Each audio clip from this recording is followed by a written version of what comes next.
ராதே கிருஷ்ணா. ஸ்ரீமதே ராமானுஜாய நமக. உத்தமமான ஹரித வாரண பெருமாள் கோவில், பச்சை வாரண பெருமாள் கோவில். வாரணம்னா யானை, பச்சை யானையா பெருமாள் அனுகிரகம் பண்ண ஒரு கோவில் இது. தர்மர் அழகா குருக்ஷேத்திர யுத்தம்லாம் முடிஞ்சுட்டு ராஜசூய யாகம் பண்றார். அப்ப ராட்சசாலாம் படாத பாடுபடுத்துறா. அப்ப பகவானிடத்துல பிரார்த்தனை பண்ண, பகவானே ஒரு பச்சை யானையா அழகா ராட்சசால வதம் பண்ண யுதிஷ்டர் பிரார்த்தனைக்காக பெருமாள் இங்க அப்படியே சேவை சாதிக்கிறார். அதனாலதான் அந்த கோவிலுடைய அந்த கல் துவஜஸ்தம்பத்துல பார்த்தோம்னா கீழே அழகா ஒரு யானை இருக்கு. அவ்வளவு விசேஷம். உள்ள பார்த்தோம்னா பெருமாள் வீற்றிருந்த திருக்கோலத்துல ஜம்முன்னு காட்சி தரார்.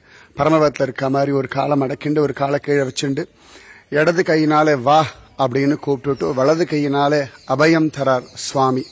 அத்தனை விசேஷமான ஒரு கோவில் இது. இந்த இடம் நசரத்பேட்டை அப்படின்னு சொல்றோம். புருஷமங்கலம் அப்படின்னு தான் இதனுடைய புராண பெயர். அத்தியாச்சரியமா ஸ்ரீ முதலியாண்டான் ராமானுஜருடைய மருமான், அவருடைய அவதார ஸ்தலம் இந்த ஊர் தான். அதி விசேஷமா அமிர்தவல்லி தாயார் சந்நிதி, ரொம்ப விசேஷமான வரப்பிரசாதி இந்த தாயார்.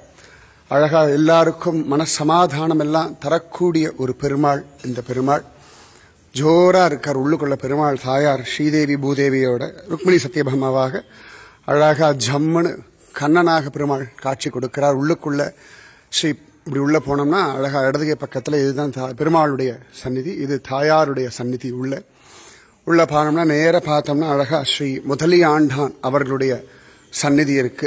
ராமானுஜருடைய மருமான் உள்ள நேர பார்த்தோம்னா அவருடைய சந்நிதி, முதலியாண்டான் அவர்களுடைய சந்நிதி. உத்தமமான ஹரித வாரண பெருமாள் சந்நிதி, பச்சை யானை. அப்ப மனசமாதானம் எல்லாம் தரக்கூடிய ஒரு பெருமாள். சரியா? முதலியாண்டானும் வாழ்ந்து நடந்து விளையாடின ஒரு கோவில் இது. நிச்சயமா பெருமாள் உங்களே அழிச்சுட்டு வருவார். நன்னா செய்திங்கோ. ராதே கிருஷ்ணா.